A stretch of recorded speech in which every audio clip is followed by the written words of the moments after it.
The Land Before Time, the illustrated story.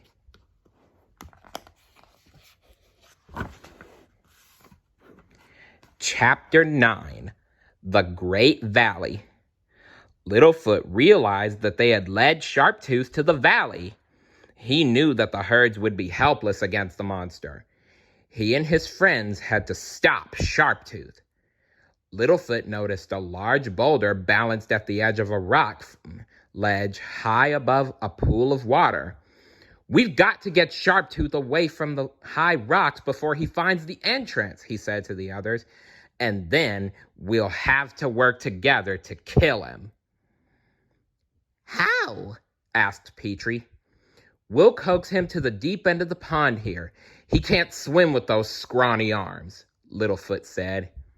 "It's true, he can't swim with those tiny, scrawny arms." "Spike and I will go up to that rock. We'll push it off onto his head. He'll fall over into the water." "Oh, he will be mad. He will," Ducky said, worried.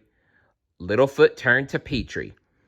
"Petrie," he said, "you be the lookout and whistle when he's just in the right spot where the water gets dark is the deepest part." Then he turned to Ducky. "We need someone to be the bait." "Me?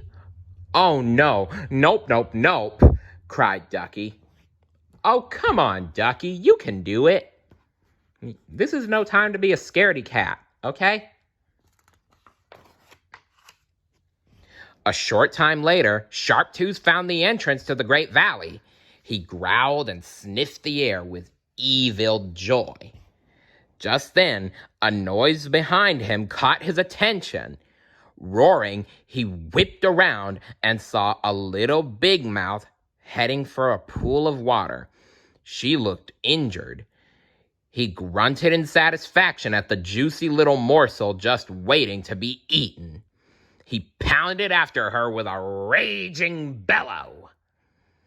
Ducky's heart was beating faster than it ever had before. She knew that Littlefoot and Spike were near the big rock getting ready to push, and that Petrie was hidden in a crevice above, ready to tell them when. But that didn't stop her legs from trembling. Behind her, Sharptooth was fast approaching. "Faster, Ducky," she said to herself. "Real fast. Yup. She splashed into the pool and quickly swam out to the center. Sharptooth followed close behind, sending up huge sprays of waters.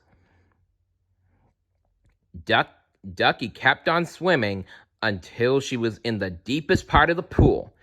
Sharptooth closed in on her. Then a shrill whistle caught his attention. It was Petrie signaling. Up above, Littlefoot and Spike were frantically trying to push the rock over onto Sharptooth, but it wouldn't budge. Now Sharptooth went after Petrie. He clawed at the rock wall, sending big chunks of rock splashing into the pool. Sharptooth's attack was weakening the ledge that Petrie was perched on. Suddenly, it gave way, and he plunged down into Sharptooth's waiting jaws. The little flyer flapped his wings in frantic fear, but he kept falling. Just as he reached Sharptooth's gnashing jaws, he suddenly felt himself rising. He was flying! "That's great, Petrie! You're finally flying, little man." Or in this case, little pterosaur. Anyway, Sharptooth roared in anger as Petrie's escape turned to go after Ducky once more. Petrie felt braver now that he could fly, and with a whistle of joy, he zoomed down and pecked hard at Sharptooth's head. Sharptooth snapped his jaws and swiped angrily as Petrie circled and zoomed down to peck at him again. Littlefoot screamed from above, "Get him over the deep part, Petrie!" But Sharptooth ignored Petrie and went after Ducky again. Make up your mind, Sharptooth. Who are you going to go after, Ducky or Petrie? As he opened his jaws for the kill, Ducky saw rows and rows of sharp teeth. Oh dear, what's going to happen? Petrie saw what was happening, and he whistled in fury as he once more zoomed at Sharptooth. Landing on his head, he put one wing over Sharptooth's good eye and held on for dear life. Sharptooth reeled around in anger as he tried to get the maddening little creature off his face. He butted his head and rubbed it along the rocks. Petrie looked up and saw that Sharptooth was right underneath the rock. "Push rock now!" he whistled. "Yup, now!" cried Ducky. But Littlefoot and Spike couldn't push the rock over. Petrie was getting tired holding on to Sharptooth's face, and his wing fell away from the monster's eye. Now that he could see what he was doing, Sharptooth roared in rage and charged at the rock wall and Petrie.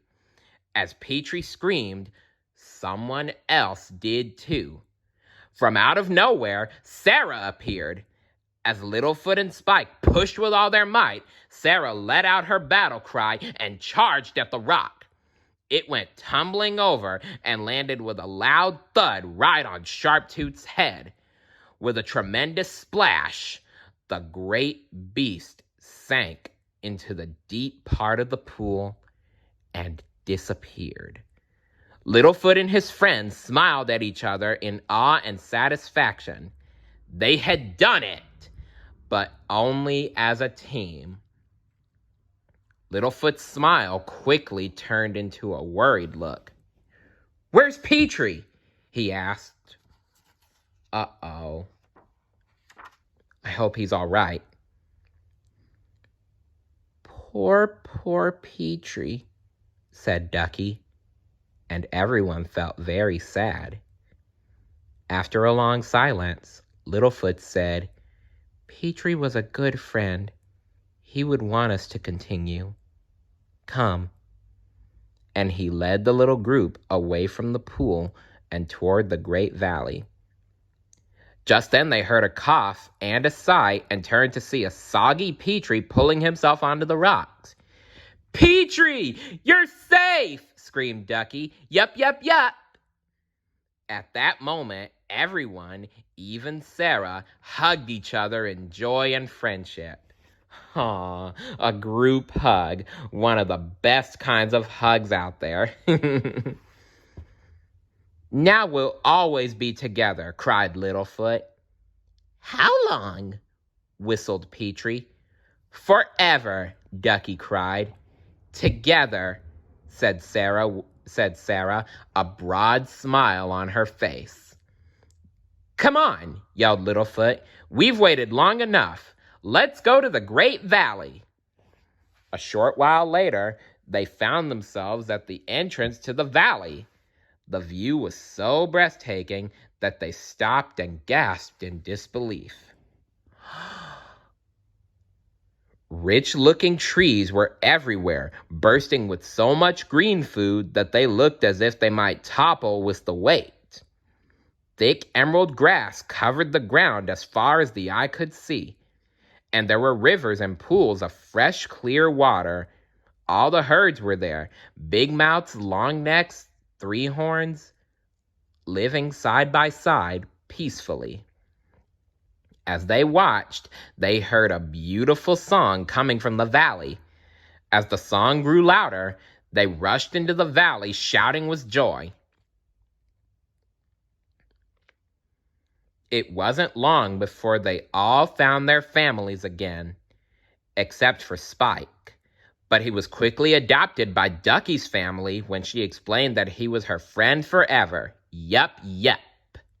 Sarah, Littlefoot, Spike, Ducky, and Petrie vowed that there would be no differences between them ever again.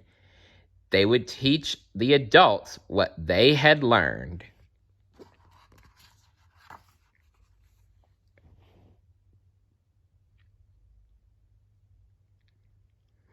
Later, as Littlefoot stood alone on top of a windy hill overlooking the valley, he gazed up at the sky. For a moment, the clouds blew into a familiar shape, and he seemed to hear his mother's voice again. "You have to follow your heart," it whispered.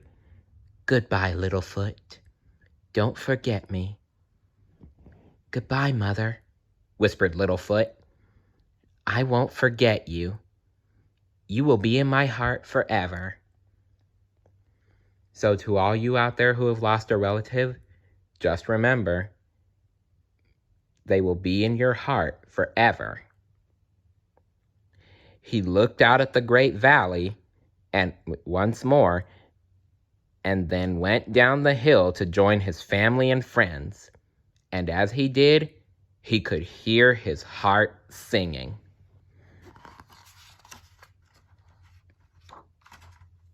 And there they are, all together in the beautiful Great Valley.